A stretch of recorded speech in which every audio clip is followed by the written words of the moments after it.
Hi viewers, welcome back to my channel Sunday Recipe. Sunday রেসিপিতে থাকছে কাতলা কালিয়ারের recipe. দেখুন আমি কিভাবে বানাচ্ছি। আমার রেসিপি যদি ভালো লেগে থাকে তাহলে লাইক, কমেন্ট ও শেয়ার করে সাথে ও পাশে থাকুন। মাছ মাখাবার জন্য আমি একটি বাটি নিচ্ছি। প্রথমে আমি বাটির মধ্যে সামান্য একটু তেল দিয়ে দেব। এবার বাটির তেলের মধ্যে মাছ মাখানোর জন্য হলুদ গুঁড়ো দিচ্ছি,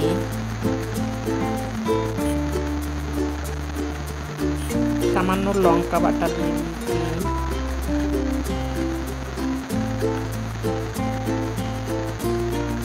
মাছ আমি কেটে ধুয়ে রেখেছি,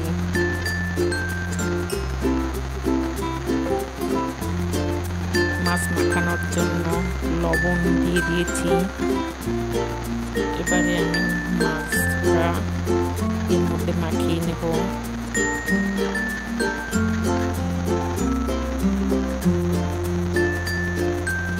মাছ ভাজির জন্য তেলটা গরম করে নিচ্ছি।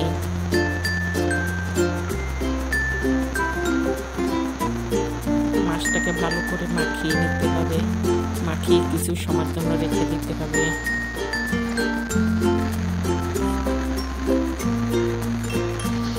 তেল গরম হয়ে গেছে, এবার মাছ ভাজি করে নেব। মাছটাকে লাল লাল করে ভাজতে হবে।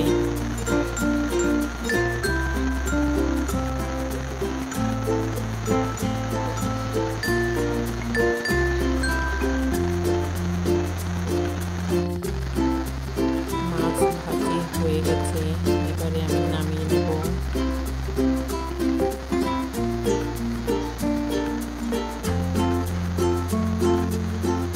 রান্নার জন্য মশলা কষাবার জন্য কড়াইয়ে তেল দিয়ে দিচ্ছি।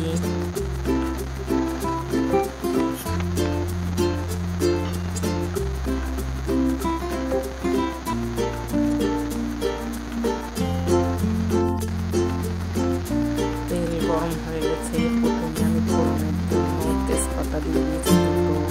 এখানে গোটা গরম মশলা আছে, গোটা জিরা, গোটা লবঙ্গ, দারচিনি, এলাচ।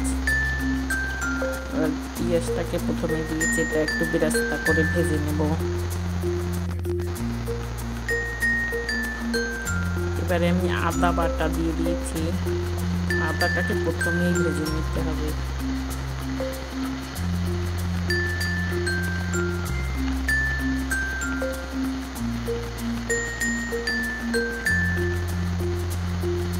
লাল লাল করে পেঁয়াজটাকে ভেজে নিতে হবে। এখানে আমি পেঁয়াজ বেটে রেখেছি। এবারে বেরেস্তার মধ্যে বাটা পেঁয়াজটা দিয়ে দেব।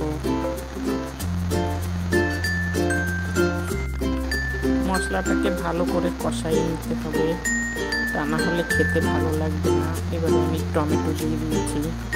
আর সব মশলা একবারে দিয়ে কষানো যাবে না।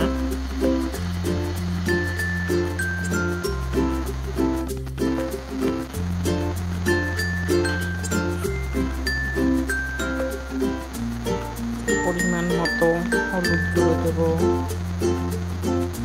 যার মাছের পরিমাণ বেশি থাকবে সে বেশি দেবে, আর যার কম থাকবে সে কম মশলা ব্যবহার করবে। বাটা লঙ্কা,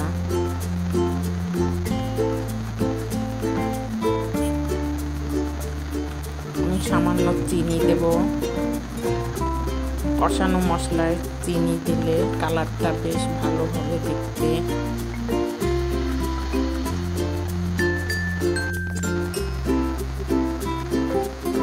জিরা ধনিয়া একত্রে বাটা, ছোট চা চামচের 1 চামচ জিরা, 1 চামচ ধনিয়া একত্রে বাটা।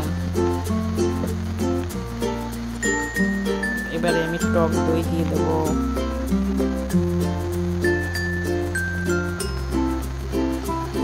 মশলাটাকে ভালো করে কষাতে হবে।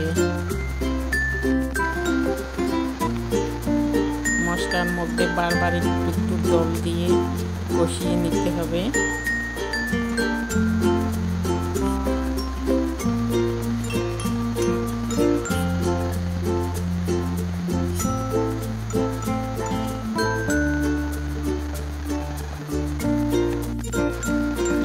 রান্নার জন্য গরম জল ব্যবহার করব। মশলা কষানোর সময়ও একটু যে জল দিয়েছি ওটা গরম জলই দিয়েছি। নতুন নতুন রান্নার রেসিপি ও পুরানো দিনের রান্নার রেসিপি পেতে বেঙ্গলি ফ্লেভারের সাথে ও পাশে থাকুন। পরিমাণ মতো লবণ দিয়ে দিয়েছি। এবারে আমি মাছটা দিয়ে দিচ্ছি।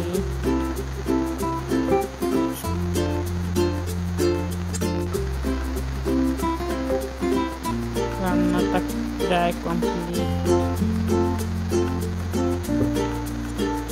আমি উপর থেকে একটু ঘি দিয়ে দেবো।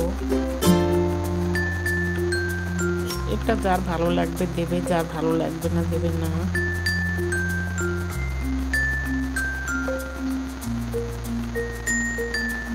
উপর থেকে একটু ঘি দিয়ে একটু নেড়ে চেড়ে দিতে হবে।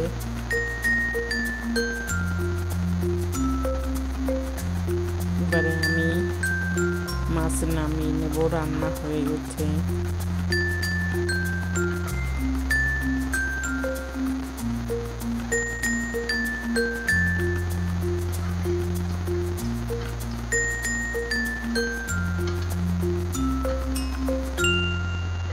দেখুন কত সুন্দর হয়েছে। যদি কেউ চান তাহলে ধনে পাতা ব্যবহার করতে পারেন, আর যার ভালো লাগবে না দেবেন না।